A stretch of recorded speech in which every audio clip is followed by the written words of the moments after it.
I'll just take a moment to say hi. My name is Paul Cavalcante. Thank you.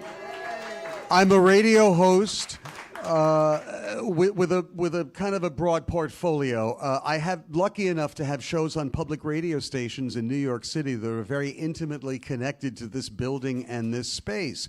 Presently, my program New Standards is on WBGO, which is the iconic jazz radio station that comes from right across the Hudson River. And the program I do, New Standards, recently found a new home on WBGO. It was heard for many years on WNYC, which lives in this building along with its sister station, WQXR. Many wonderful events, including my New Standards holiday shows, have happened on this stage through the years, so it certainly is home turf. But tonight, it is the setting for a very special evening in which honors will be presented, music will be heard, and we're going to have a lot of fun. We're celebrating a major new chapter in the history of jazz as we award the largest gift ever given to a jazz pianist worldwide, and that is the Larry J. Bell Artist Awards, modeled after the Gilmore's renowned classical awards and providing some of the most substantial support in the musical arts. Now, right up front, a few thank yous to Larry J. Bell, Kalamazoo business leader and past president of the Gilmore's Board of Trustees, to our friends here, as I mentioned, at the Green Space. And the awards themselves amount to an $8.8 million gift establishing the Jazz Awards endowment at the Gilmore. And this program will, every 4 years, confer the following. We've got the Larry J. Bell Jazz Artist Award, $300,000 to a jazz pianist of any age or nationality. And additionally, 2 Bell Young Artist Awards, $25,000 each to pianists aged 24 and younger. Now, the process is rigorous and confidential. We're putting a yellow highlight through that word tonight for reasons that I will explain in a moment. A wide-ranging nominating committee of jazz professionals recommends pianists who embody the criteria. An anonymous artistic advisory committee then undertakes deep listening and live hearing, hundreds of hours of recordings and performances, often around the world. And crucially, the pianists are unaware that they are being considered. After years of research and discussion, the Gilmore directly contacts these recipients, and only then is the decision known. And so that's why tonight's reveal is so anticipated. If you follow the Gilmore's classical awards, you know the pattern.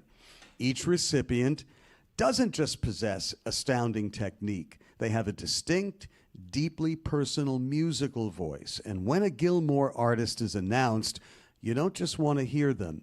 You want to follow them to see which projects they take on and where their curiosity leads over time. So once again, for the folks who are joining us at home in a live stream, it is the Gilmore, and it is this very special meeting of musical minds where classical and jazz are melding. And now to share more about the vision behind these awards and the journey that brought us here tonight, please welcome the Gilmore's Director of Jazz, Seth Abramson.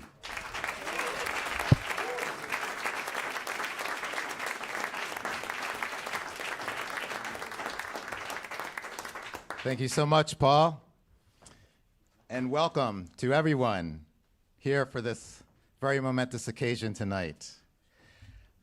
I have the great privilege and honor of working with a distinguished group of music industry professionals over the last couple of years, and in secret, that is, in terms of looking over and reviewing countless recordings, seeing many artists and amazing pianists around the world perform throughout the world together, and then in private discussions, secretly, at secret locations, all in secret.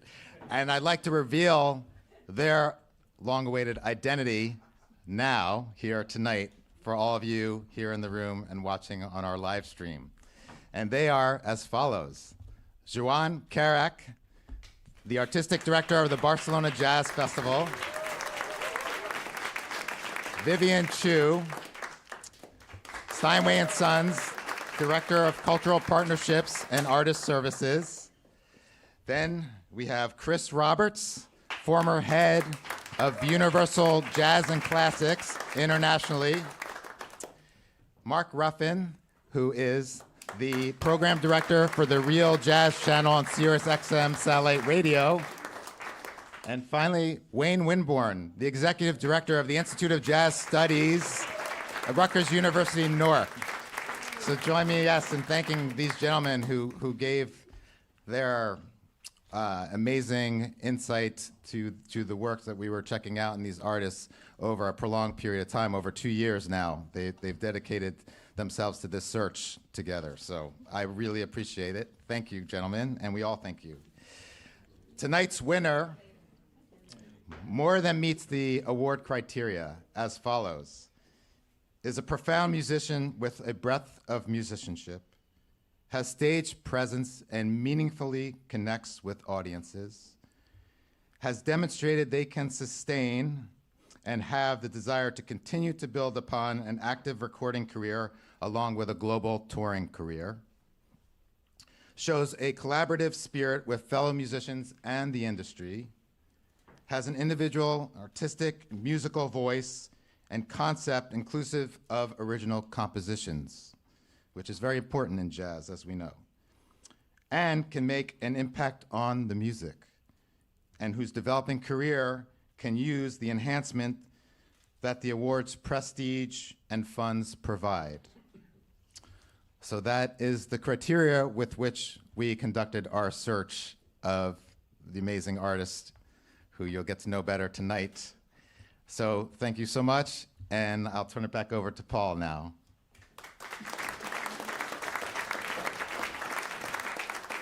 Thank you so much, Seth. And now to present the 2026 Larry J. Bell Jazz Artist Awards, join me in welcoming to the stage the Gilmore's Executive Director, Pierre van der Westhuizen, and Mr. Larry Bell himself.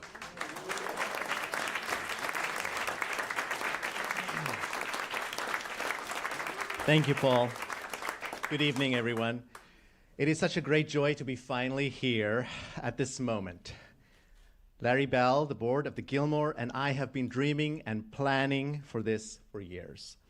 My heartfelt thanks to our board of trustees, some of whom are here tonight, including Zaid Bixley, our board chair, for your incredible support and guidance as we embark on the next chapter for the Gilmore. My thanks also to the Gilmore Foundation trustees for the spark and support that led to this concept and approach to finding the most visionary and promising next generation of pianists. And then Larry, I don't even know where to begin. I am humbled by your vision, by your generous spirit, your sense of adventure, your leadership. Thank you for making this dream of the largest award dedicated to jazz, the acknowledgement of the immense cultural value to our world, a reality for the music community and for us as an organization. Would you all please join me in thanking Larry?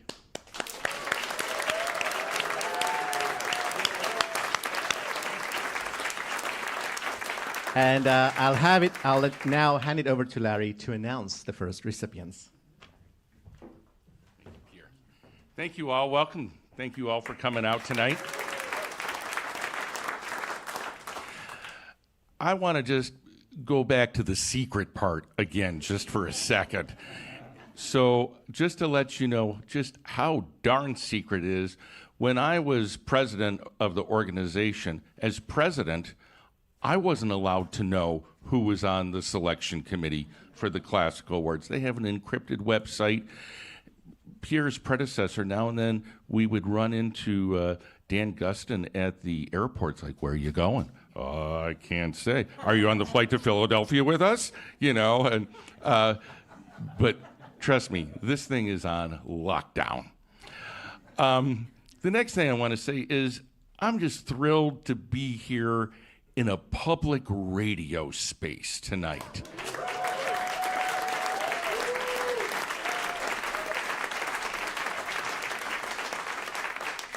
In my youth, I worked as a student engineer at WMUK in Kalamazoo, working weekends, running shows. And then I also worked as a volunteer for WMUK, co-hosting a jazz show on Sunday nights along with Bob Endius. And Bob was a great partner and mentor. And Bob, if you're watching tonight, shout out to you. And I think I've been a supporter of public radio for all my life, and I hope that all of you here tonight or watching will keep in mind that public radio has been a great resource. It's been a great friend to jazz across this country, many, many stations playing the music, and we need to support them.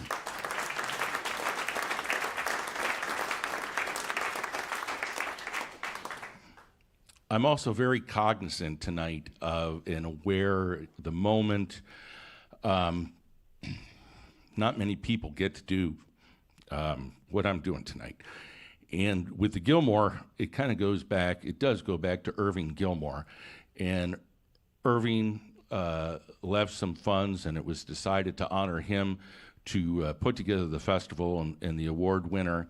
And a lot of people don't get to, the money that they leave for some thought, maybe they don't get to actually see. And I realize this is somewhat of a rare thing as it happens. And I'm very thankful for the Gilmore Foundation, the Gilmore trustees for helping to facilitate this. Incredibly grateful to our selection committee for their hard work. They do a lot. There's a lot of discussion about what goes on and the selection. And also, thanks to the 60 individuals and organizations that nominate our people, the artists for this award. And then finally, I'm really excited to get to watch these artists and what they can do, how this may enhance their art and their lives as they go forward. It's just a really thrilling thing. So let's get on with it. So first off, we're going to do our young jazz artists. And as mentioned, they're 24 or younger, and just folks that have a really bright future ahead of them. First up, we have Tyler Bullock.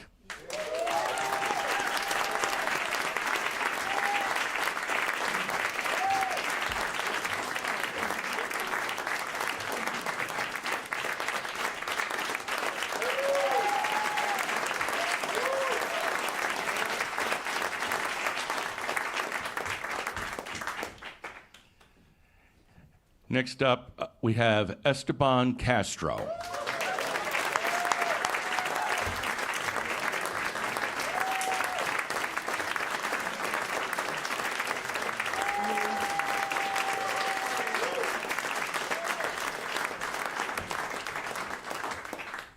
And talk to them. Both of them have gigs going on, so you can go online and check out where they're playing. One of you is playing at Wayne's Place, I think, coming up. So follow these young cats and see what they're doing.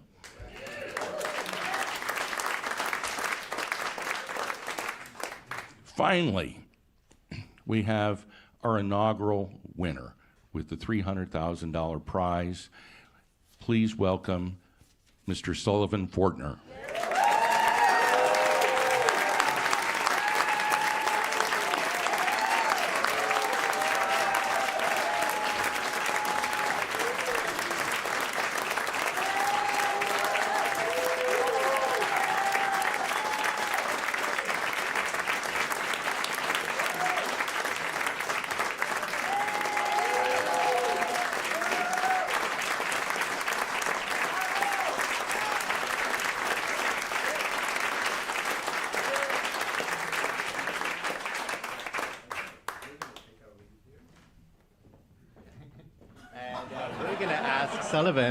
We're going to ask Sullivan to do what he does best. Go over to the piano, please. Thank you.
Merci.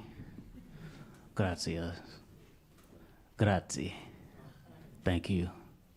All of that stuff. That was an original that I wrote entitled Snakes and Ladders. And before that was Jelly Roll Morton's Grandpa Spells. I'll play one more, and then we'll talk a little bit.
Fortner.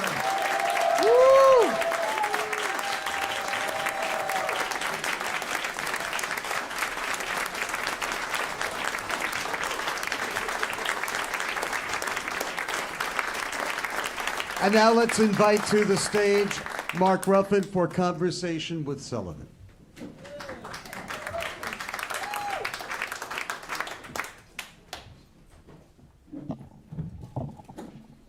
How are you?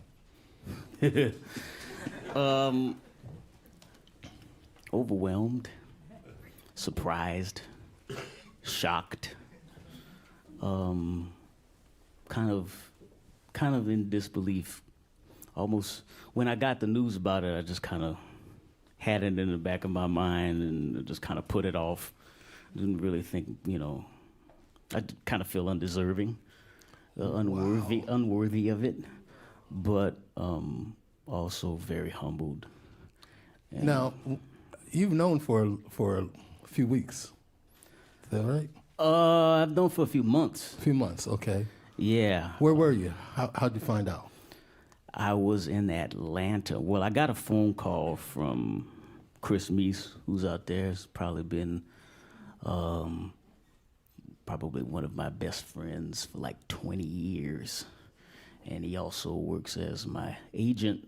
And is that Kevin Hayes? Kevin! Wow. And Ethan. Damn. Okay. Anyway, yeah, I found out.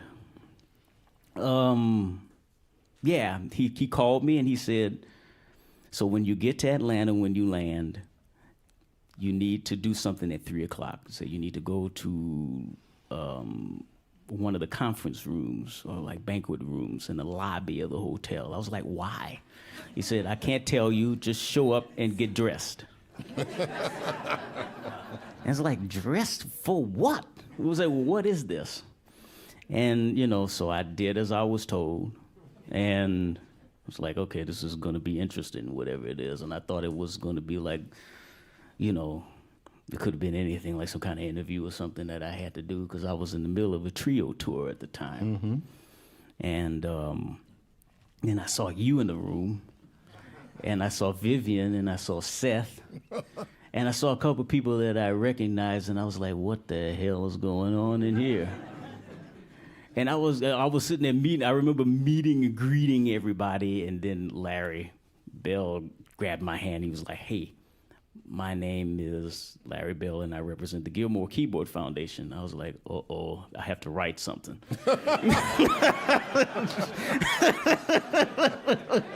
That was what was going in my mind immediately. It was like, oh, God, and then I heard my girlfriend's voice in the back of my head say, see, this is why you need to read, because somebody's going to come to you with something, and then you're going to have to deliver. And I'm like, I'm stupid. I don't know what they're going to want me to do. And then you guys said that you've been nominated and you've been awarded the Larry Bell Gilmore Artist Award. And I was like, I won something? Wow. Okay. Yeah. Oh, you're so modest. Nah, man, I'm being real. There's no BS with me. Yeah. Folks, I've gotten to know Larry Bell just a little bit. He's a hip guy. Okay, we should give him a hand. He's a hip guy. He made his money in beer. Okay, so he's a hip guy. Hell yeah. Beer. So Sullivan, being on the committee to select you, there were a number of criteria we had to follow. One being character. We had to deal with character. I've known you a long time. I've got to know your parents a long time. And we got to give them a hand because it's the character of Sullivan Fortner and his dad. My daddy. But your dad didn't want you to go into the music business. Tell them about the pact you guys made. Well, I graduated from high school as valedictorian of my high school, McDonough 35, which is probably the oldest African-American high school in New Orleans. And part of the deal whenever you're in, if you make it to the top 10 or top 35, you're automatically awarded a full scholarship to any university in New Orleans. So I could have gone to Xavier, I could have gone to Dillard University, University of New Orleans, Loyola University, Tulane, all that Full stuff. ride. Full ride. And I told my dad I wanted to go into music. It was kind of like off a whim decision. I was driving home from prom, and I had a conversation with God, and I said, I'm pretty sure that I would probably kill somebody if I were to become a neurologist. The nerve of you. So I said, look, if this is what I'm supposed to do, you're gonna have to figure out a way. This is what I said. You're gonna have to figure out a way to make this work. I'm telling God to figure out you know what I'm saying? So anyway, so around that time, I submitted a videotape on cassette of me playing the Flintstones to Oberlin Conservatory of Music and to Berkeley. Berkeley put me on the waiting list, and Oberlin gave me like $16,000 scholarship. So I was like, okay, maybe I should go to Oberlin. I said, maybe this is my ticket into music. And my dad said, absolutely not. You're gonna turn down you can get a car, I'll buy you a car. You know what I'm saying? You don't have to, you will have stability. There's no guarantee in music at all. And there's no one in this family that is gonna be able to help you. You know what I mean? I have I have one or two cousins that's professional musicians, but for the most part, I'm the only one. And to pursue jazz, which was something that, was not in my household at all. Mm-hmm. You know what I mean? To go and to pursue that, it was just like, bro, you're on your own with this. So I told him, I said, I really feel like this is what I'm supposed to do. He said, well, please, if you're going to do this, make sure you get a master's degree. So that way, at least if all else fails, you can teach a kindergartner how to blow through a recorder. And that's the conversation I had with my dad in the computer room of our house before I turned in my acceptance letter to Oberlin Conservatory. And that was it. He's a proud man now. I hope so. Another criteria we had was you had to be a profound musician with a breadth of musicianship. Now, you didn't come necessarily from a music family, although, Mom, you did do some piano playing, gospel stuff. My Singing. mom, yeah. Well, my whole family on my mom's side in particular are singers. And now they've been branching out a little bit more into the professional field, doing background stuff. But for the most part, it's just been gospel music, singing at church on Sunday mornings with the choir, the praise team. Mm-hmm. And my mom was my first music teacher. She pretty much brought me to every single rehearsal and made me sit down, even though I wanted to stand next to the organ player. She made me sit in the tenor section and say, no, you being weird.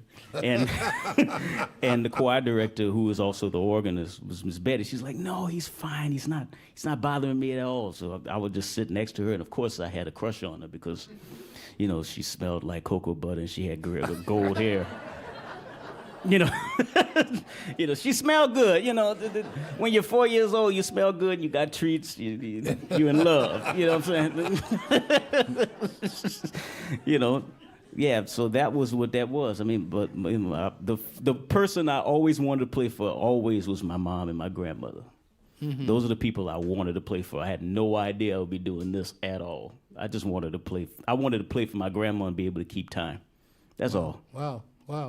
But as you grew as a piano player, where did jazz come in? Where did pop and hip hop and everything else you're listening to? My dad always had R&B. Everybody old school R&B. He had that playing in the trucks. And it was funny, at 12 years old, my other part-time job was killing rats and snakes and cutting grass at my grandmother's house every other week, especially during the summers. And those drives from my house to her house would probably be about a good hour, you would say. And we would play everything. My dad would put in, this is the OJs, this is Earth, Wind, and Fire, this is Stevie Wonder, this is the Spinners, this is, you name it, all the old school 70s, 80s R&B, Babyface, and Anita Baker, and, Shaka Khan, and, all of those guys.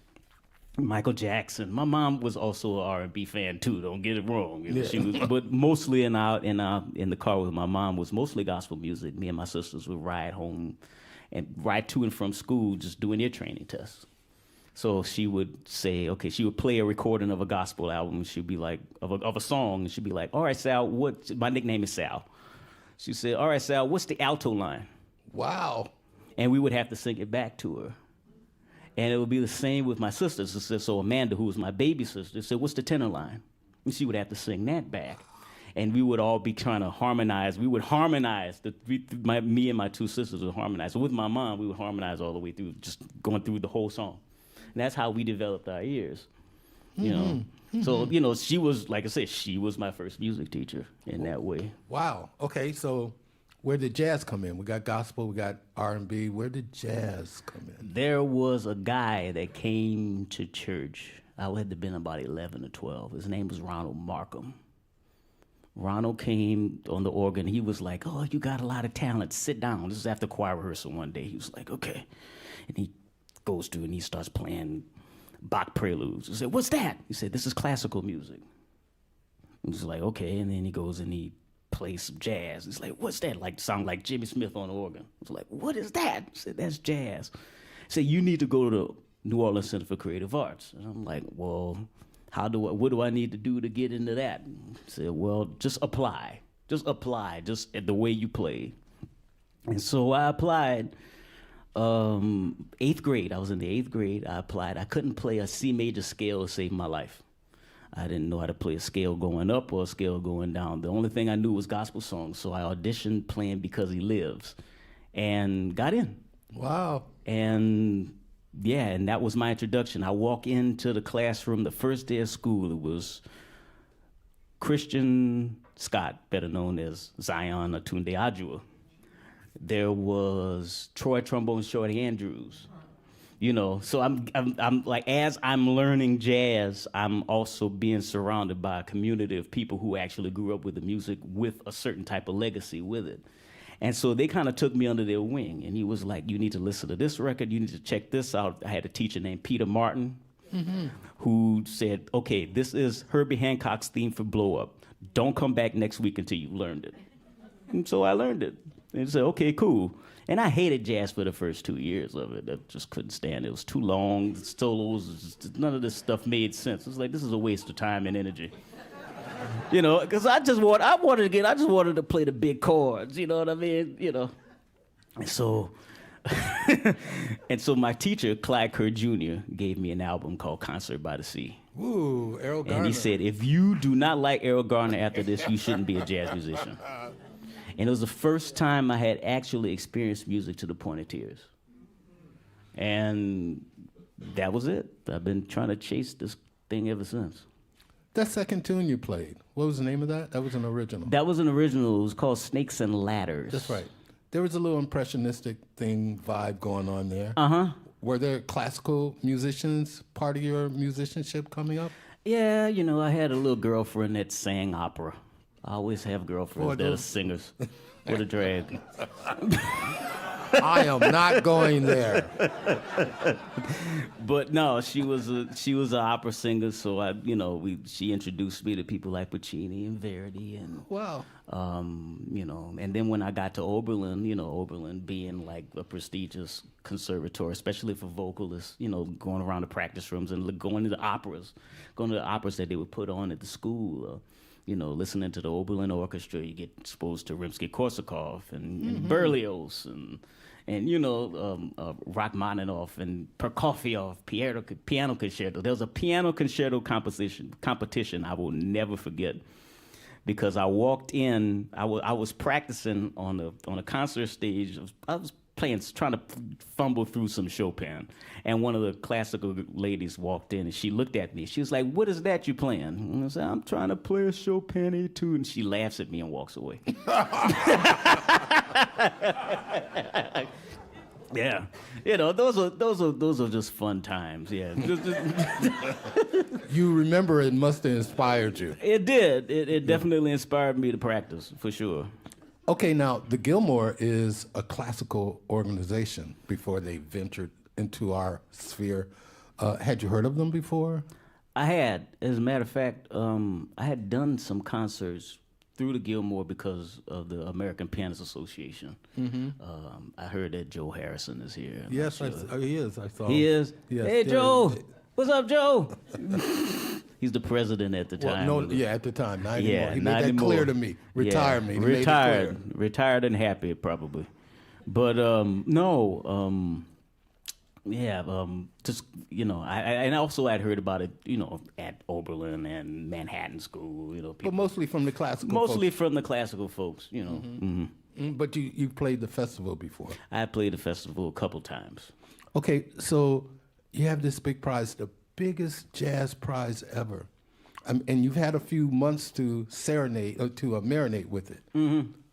Any plans on musical dreams that you want to fulfill that maybe this will help you do, or any kind of musical plans that you can share that this prize will help you succeed at? Well, one of the things that I think I would like to do is, and I've been working on it a little bit in passing, but maybe this will give me the opportunity to do that, would be a choral album and a few concerts with my family. Whoa. So it would be about maybe, to get, about a good chunk of us, my mom's aunts and uncles, and who, the remaining ones, and their kids and grandkids and nieces and nephews, just all together, and just sing original compositions and arrangements of mine, and maybe, we'll just see what happens. Hopefully, that would afford me the opportunity to do that. That's just one of the things that I'm thinking. Man, another aspect we had to look at was collaboration. And I know you collaborating with a lot of folks. I think you've on every Lauren Henderson record. Yeah, I think. because oh boy. Yeah, and then you have a nice thing. You and Etienne have Charles. a groove. And there are certain people you have great collaborative efforts with. There's some piano players too. I just learned this. If you guys know who Mike King is, he's a piano player. They were roommates for 4 years. God help us. Yes. And there's some great piano players out here. Anybody you would dream to collaborate with? Oh man, dream to collaborate with. I mean, there's so many. I mean, I did a thing this past weekend. It was with Jason Moran and Chris Davis and George Cables and David Varelis. And he's so good. Yeah, they're all just incredible. And it was really, really fun to sit inside of their sounds and to really learn from them. I would like to do a lot more of that. Gonzalo is top on the list. I'm glad to see Kevin here. Kevin's one. Craig Taborn is one. Brad Meldau is one. Herbie Hancock is one. I mean, just throwing stuff out, I really miss Barry Harris. That would have been incredible. Yeah. To have him, as a teacher, a mentor, and a friend, Ethan, there's so many. I've done some stuff with Fred Hirsch. That's been fun. He's another great collaborator with piano players and other Oh, folks. yeah. Man. Oh, my Yeah. gosh. Oh, yeah. And I studied with him for about 5 years, but off and on for about 5 to 7 years. And he was definitely a source of inspiration and wisdom. Sometimes he laid it to me straight, and I walked home. I was like, he really just told me I sucked in like the nicest way. If Fred has that power, you know what I'm saying? Yeah. Okay, so I'll leave the last subject about your girlfriend, who is inspiring you other ways outside of music.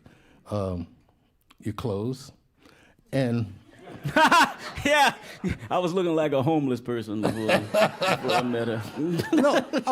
but Sullivan was a classy homeless person. Okay, so I gotta tell you the story about who's the drummer? Paul Motion at the Vanguard. So I decided one day to help him with the drums, and I was wearing with his drums. He was the Sunday night last set of the Vanguard. And I decided I was going to go and help him with his drums. I was wearing a black trench coat black jogging suit pants and a hoodie and a hat, black hat. So he, I help him with his drums upstairs. He looks at me, goes in his pocket, he gives me a dime.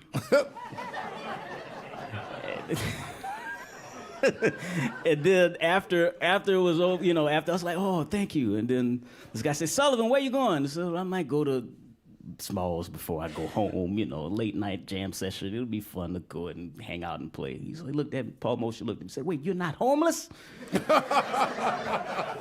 So give me my damn dime back and then to give it back to him. That's how bad a shape So she has help. She definitely helped me, and still helping me. Well, man, we could talk forever, but they gave me 15 minutes, and Okay. I'm already too I'm late. sorry. No, I'm sorry. I love him. Sullivan Fortner, everybody.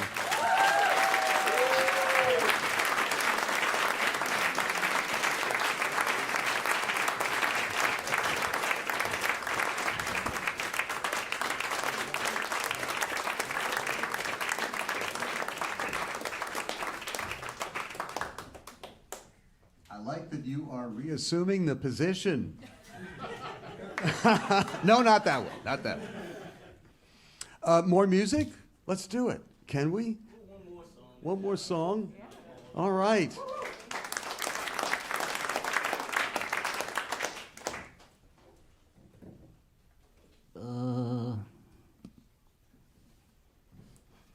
Let's see.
And now,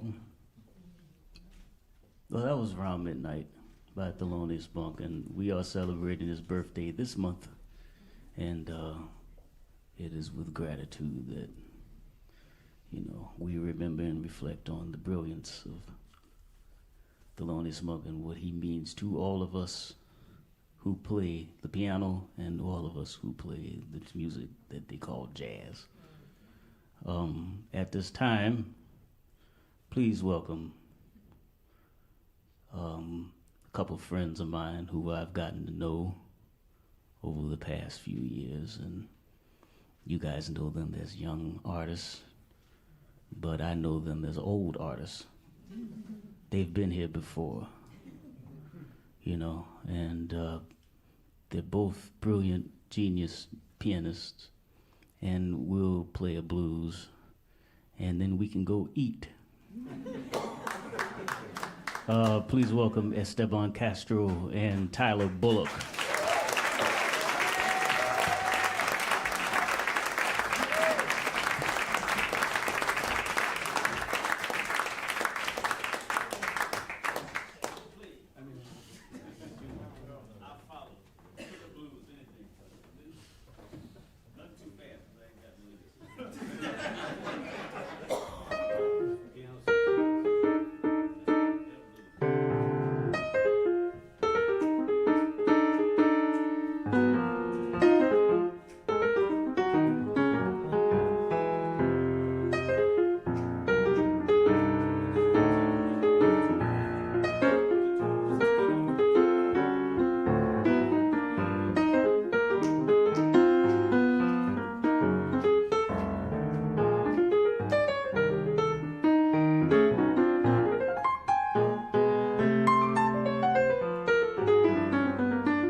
Tyler Bullock, Esteban Castro, Sullivan Fortner.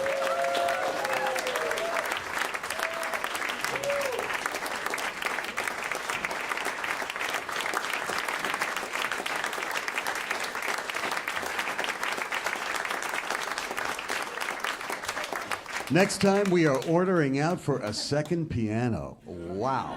Thank you so much, Sullivan. That was incredible. Congratulations, everyone. Reminding everybody to please mark your calendars for the 2026 Gilmore International Piano Festival, which happens April 30 through May 10, 2026. It's where Sullivan, Tyler, and Esteban will be performing.